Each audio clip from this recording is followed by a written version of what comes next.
Welcome to SHOWstudio's live panel discussions, where experts from across the industry come together to discuss the most important shows of the season. Today, we'll be talking about Balenciaga Autumn/Winter 2022. But first, let's watch this short video for some context. Balenciaga is a luxury house founded in Spain in 1917.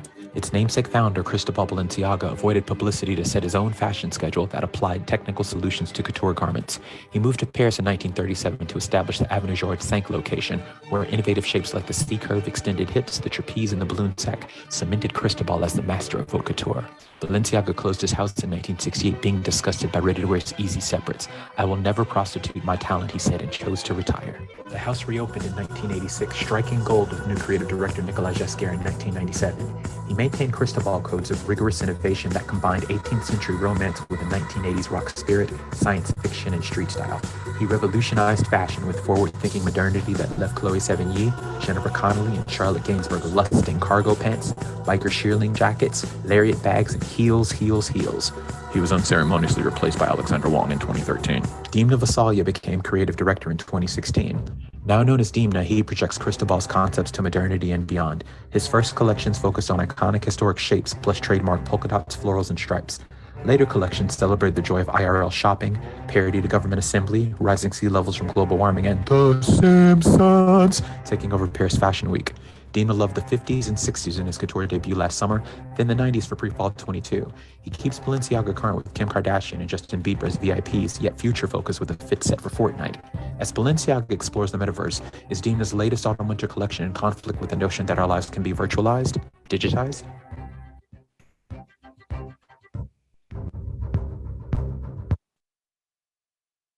Great, thanks so much. Hope you've enjoyed that potted history. I'm Jenna Rossi-Camus. I'm a fashion exhibition maker and historian and a lecturer in fashion studies and fashion marketing. And I want to introduce my panelists today, beginning with Emmanuelle. Hi, I'm Emmanuelle. I'm an academic writer and curator specializing in fashion studies, and I run the historic research at the Fashion Academy in Antwerp. Great, thanks so much, Emmanuelle. And now Jody. Hey, how you guys doing? My name is Jody. I am a fashion and music content creator. Brilliant. And finally, Kofi. Hi, I am a fashion YouTuber and a techno DJ based in Europe. Fantastic. Well, I'm pleased to have all of you with us this morning. I'm presuming that we've all had a chance to watch the show in full or in part. And just out of curiosity, was anybody at the show, physically at the show, or coming to us from Paris today? No. No, we're all on the same. Yeah, I'm not cool enough. Okay. We're all on the same page. And so I want to keep it informal today. I don't have a list of prepared questions. I don't want this to feel at all like a quiz. But what I really do, because I think that the show obviously comes at a time when our minds are not only on fashion, and certainly Demna's mind was not in that space either. I would just like to go around and get everyone's visual, honest reaction to the show overall, and then we can go a bit deeper into some of the themes. So I know that's putting a lot on us, but Emmanuelle, would you be happy to start? Because we had a little chat about this just before. We did.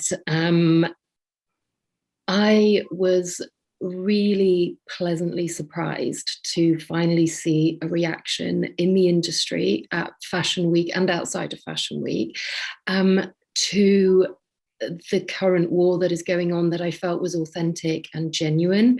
The reading out of Demna's letter in Russian at the start of the show, I thought was actually a really powerful and very clever move. And I also felt that the content felt very genuine and real, as opposed to some other statements that I've seen coming out of the industry this week. So there was a sigh of relief. In terms of visuals, of course, I'm sure we'll get onto that in a second. It was really quite powerful what was being put in front of us.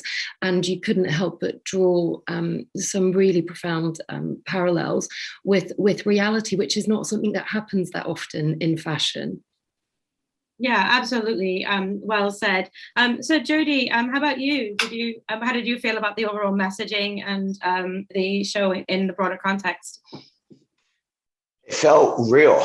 Like with Demna being, from Georgia, growing up, in the Soviet Union, and, now seeing like kind of like what's going on now with like Ukraine and Russia, it just felt all too real, for good or for worse.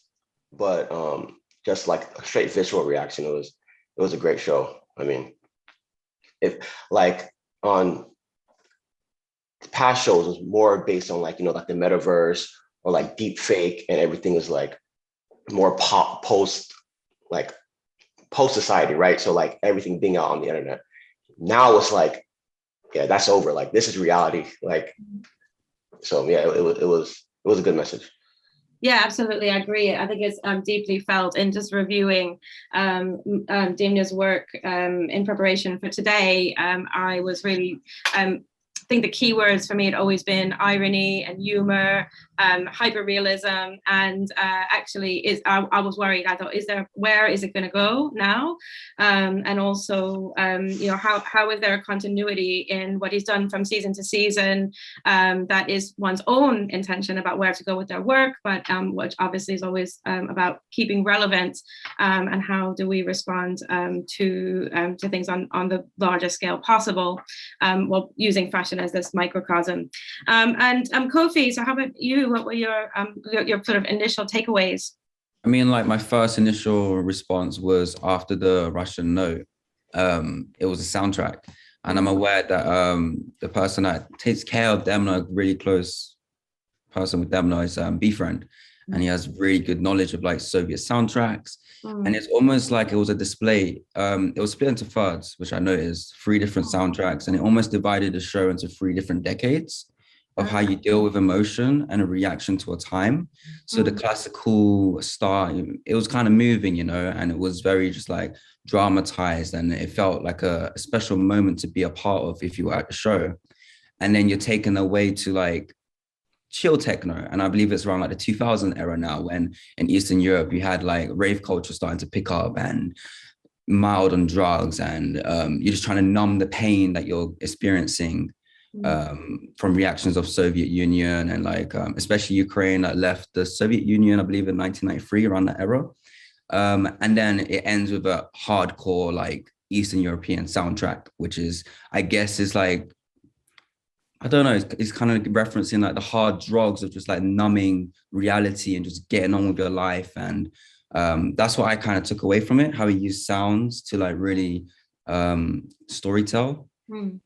Yeah, absolutely. And I think it's good that you point out that about the 3 points, the 3 sections, and how they align with the idea of 3 decades, which is something that Demna refers to in his statement, if I'm about 30 years, hence having been if I'm quoting correctly, a forever refugee for 30 years. And I think it's something to pick up on, like in unpacking the show production. And what I was wondering about, and I know that we can only speculate unless there is intel on this out there already, about how much maybe what the show production might have changed from the plan, whereas we're kind of, I know we've got the close to talk about, but do we think that this was the set design plan for this show?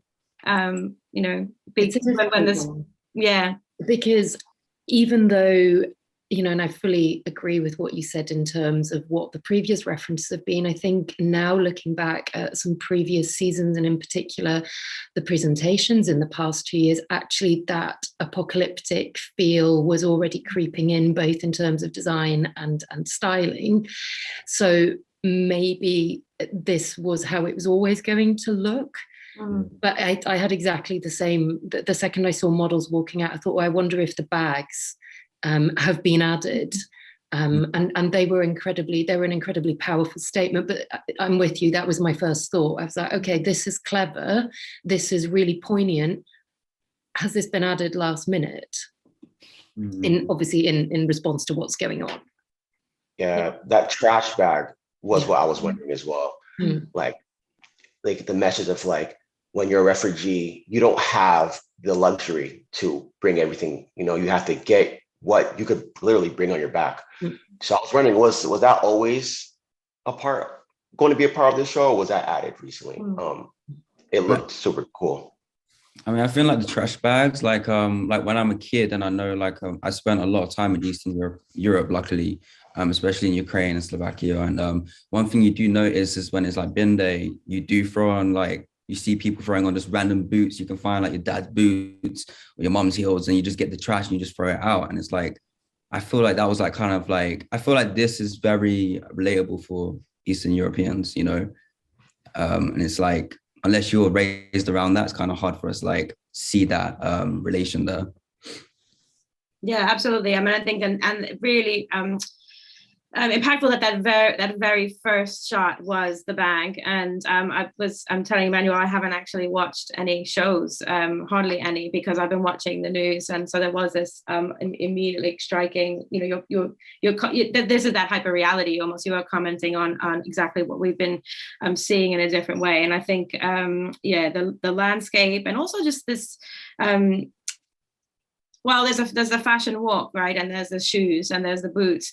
But I think that the visual feeling of the difficulty of movement, whether it is about a stiletto boot or not, came through to me. And maybe this is a way that we've talked about the bags. So let's move a bit more into the looks and how do we feel that they either intentionally or serendipitously kind of made the moment and brought the storytelling to the fore.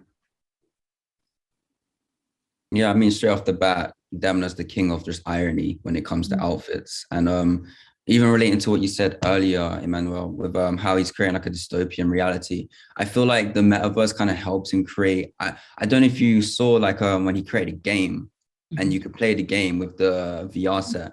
So it's almost like that was the teasing point to creating his own reality distortion after like the previous show and like the UN conference with like exaggerated couture and like the plastic surgery era. And he's almost like bringing people slowly to the image he wants to take and modernize Balenciaga, you know? And I feel like now it's like, yes, the metaverse, it kind of helps people detach from a human aspect and more into a reality, a dystopian reality is created. And now we're here for this journey and like the exaggerated proportions, like the models with like the long weaves going all the way down. And like, he did a lot of storytelling with this. And I'm a big fan of this collection myself. Yeah, great. I agree. For me, it also felt like it was a deeper exploration of some ideas that we'd already seen in pre-fall. He did what Cristobal does, and it's what I really like about Demna, is he takes time to develop his references. This is about clothes, as he says. It's not about the hamster wheel of fashion, not new. He really takes his time to examine shapes and ideas in their fullness, just like Cristobal did. So for me, that was part of it. But yeah, echoing what everybody else is saying, there was also something about this kind of alternative reality that was created. But for me, it felt, in particular with the final soundtrack, like this really oppressive snow globe that you were watching, this world that you were trapped in. And even just thinking of the models, like one of the things that came to mind was like, this must be a really uncomfortable show to walk, because it wasn't just the terrain. There was clearly, a lot of wind machine going on, and all of it looked like a struggle, but it meant that it was really quite immersive, and you could almost feel what the models were feeling. And that, again, is so incredibly rare in fashion to be able to achieve that, I feel personally. Yeah, Emmanuelle, I thought about that a lot as well, and I'm obviously not just because of the way it's filmed and the way that we receive it as remote spectators, but you felt more like you could understand the experience of the model rather than the audience. And I thought it was really interesting that, yes, okay, it's 360 degrees and it's a show in the round. It's not the only time we've seen a show in the round, but it's a show in the round and also behind glass. And so what would it be like to be a spectator and know that you've got kind of pan vision, but you also have this remove? And I wondered about that being a statement from the way that kind of we watch the trauma of others from a space of relative safety. Anyone else kind of think about that, or did you watch the full kind of 15 minutes of watching the black space of the audience before that surprise of the light coming up?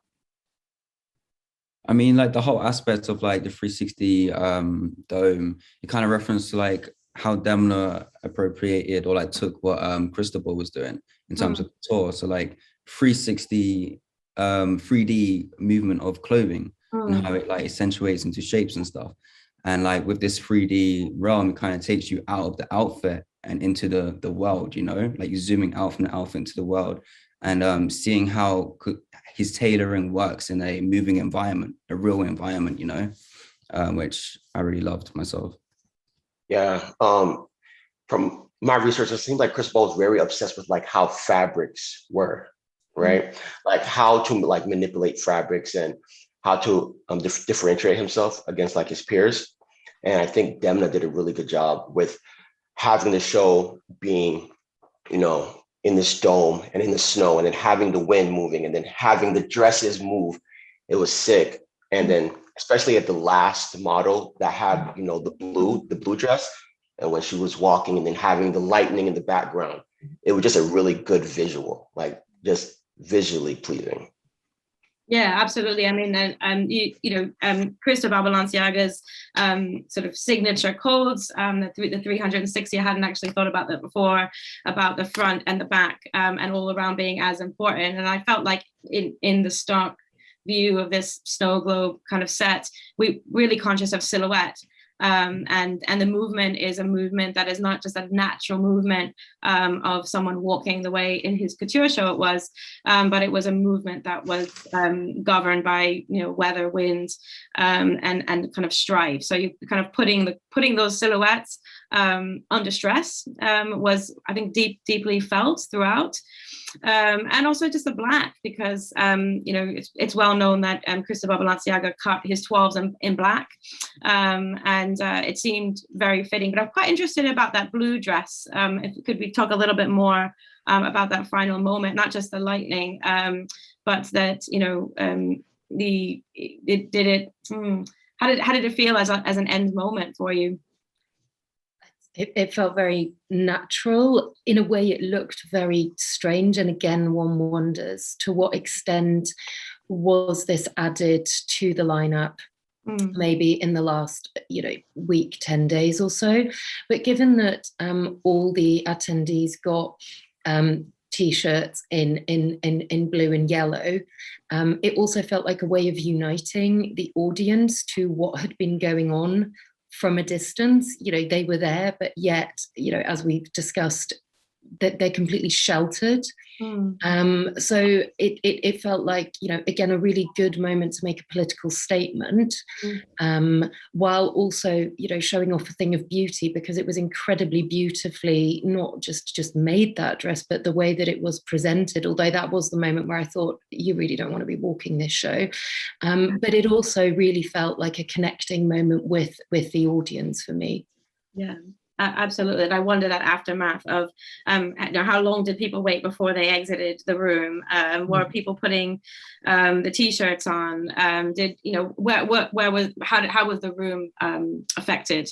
So I think all of that I'll be really interested to read as information comes through. But we talked a bit before we mentioned about his continuity, and I know nostalgia has been one of those key themes in Demna's work, and it's a reason why I've been quite interested in the kind of nostalgia for the 90s. So I'm slightly older than him. I grew up in New York City, but I think that a lot of I felt like always this dialogue between what he was reflecting on, or what he was preoccupied with, and things that were very much part of my own reality and my growing up. So even when the Simpsons show was released, it reminded me that the very first you know, young person I knew my age who was from the Soviet Union had in my school said, I learned English from watching the Simpsons. And I think that nostalgia for the beauty in a hard situation has always been part of the work. And then the notion of nostalgia has come back again with the medium, VHS cassette, and then I kind of wondered if the broken iPhone was the follow-up to the VHS cassette from the pre-fall. So I'm wondering what you all think about that. Is this show saying maybe there is or is not a place for nostalgia? And how does the technology that no longer serves, is the technology a piece of the material culture? Or do you feel that the broken iPhone has kind of faded to the background as it just way into this show? I haven't thought yet about what the real connection between them is. Yeah, I think that the iPhone was brought in. That's probably like an idea that he had, prior to like the whole Ukraine-Russia thing. Because I personally, guys, if you disagree, let me know. But I don't really see how that ties in with like the current show. And sometimes I just feel like Demna just throws things out there and then they just let like nerds like us like come up with like this meaning behind it. But I did like the iPhone though. It was cute. Yeah. So if there was a joke, the joke might be on us. Yeah, we're gonna try to unpack it, and maybe the meaning is that there's no meaning.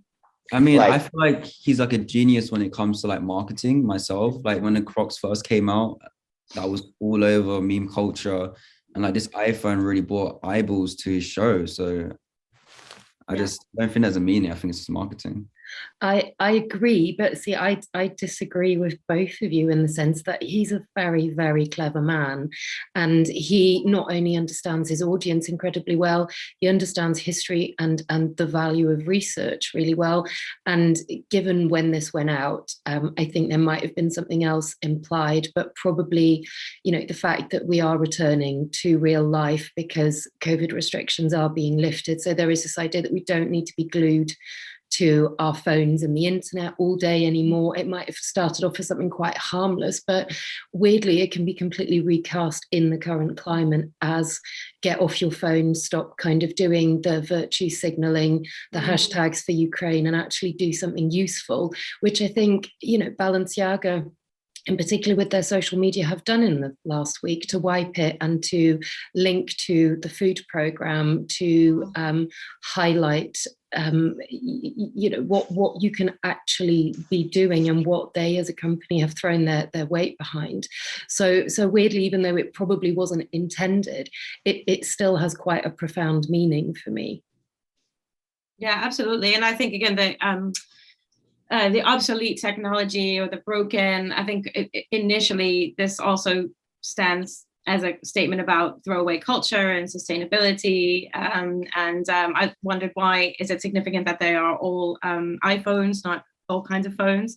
So as you say, Emmanuelle, what was implied, or what was intended, and what is implied, and what can actually be read into it, it is quite genius to be able to capture all those things, as any kind of designer or artist who knows that their work is going to be interpreted and possibly misinterpreted, and that there's value in all of those readings or misreadings.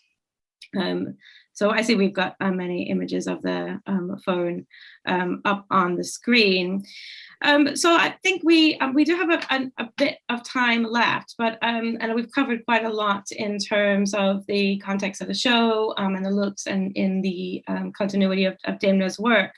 I wonder, since we are speculating a little bit, what do we think is next, or what do you think is going to be the sort of fate of this collection?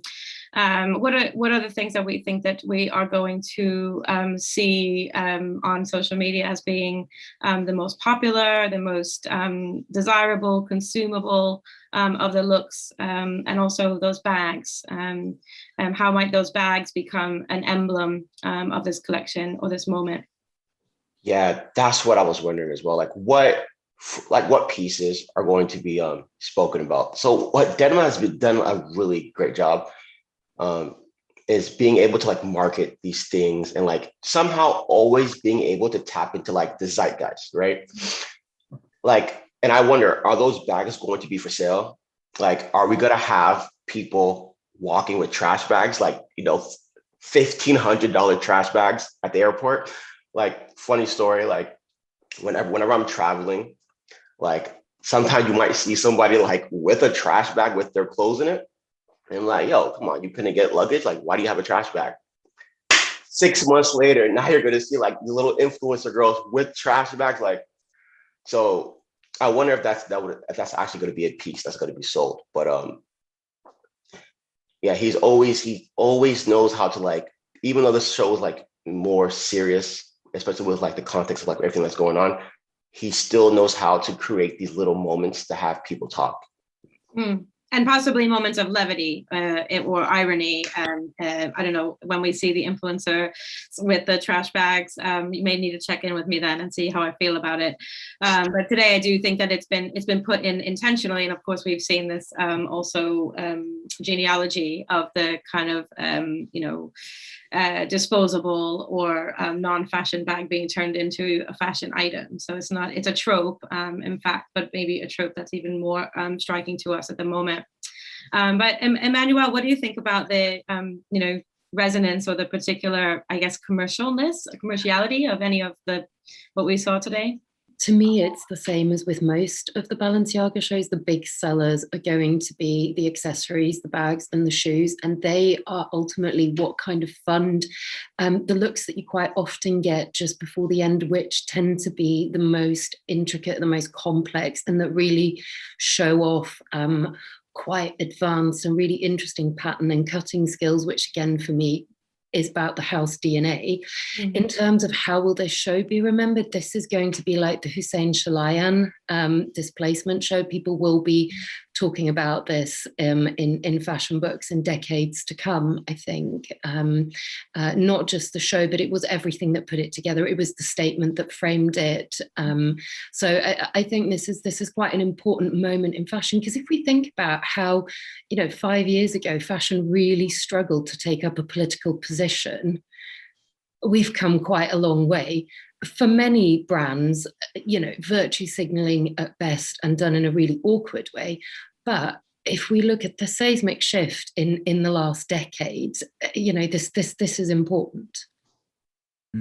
Absolutely. I'm glad that you brought up Shalayan's show, which I don't know, maybe we can get a picture up there, because I think it was also another moment where a designer, an early one, was making a socio-political statement in an age prior to the virtue signaling that we're so used to now, and its poetry and its poignancy was deeply felt, and it continues to be referred to. So I'd also wondered as well, I'm sure Demna's familiar with the show, where I'm really interested in the genealogies of fashion shows and fashion presentations. Kofi, what do you think about the tomorrow, the morning after? I mean, he's very aware of his audience. So like the trash bag and stuff, like he knows what he's put out there and what he's going to receive in terms of social media and what's going to be talking. And like Emmanuelle said earlier, like what makes and breaks a brand is accessories and bags, and he's managed to like tap into that with, I say, meme culture relevant pieces, because that's going to be the discussion for, I don't know, the next 5 months or until they actually release, Yeah. So I just think he's just king at references and marketing genius, and this show will be remembered. And I really like how he, because his background is Margiela, you can really see how he takes everyday objects like a trash bag and makes it luxury. So yeah, knows what he's doing. Absolutely. And that packing tape, right? So just before we came on the call, I saw that the packing tape supposedly will be sold. So there's a DIY aspect to being able to make your own packing tape look. That'd be good content. I'd watch that. But I like that as a reference again to his background, because one of the things that we always saw coming out of Soviet Union countries was this kind of incredible DIY, interesting creative spirit of using everyday objects to make really interesting fashion innovations, because you had nothing else. So to me, that was another really interesting moment of nostalgia again. Absolutely. Great. Well, I think that is kind of brings us full circle, maybe 360 degrees through nostalgia. So I want to thank everyone for being on the panel today, as well as our virtual audience for watching. For more extensive Fashion Week coverage, be sure to visit SHOWstudio.com. And if you're watching on YouTube, be sure to comment, subscribe, and like our posts. Thanks for being with us today, and have a great one. Bye. Thank you.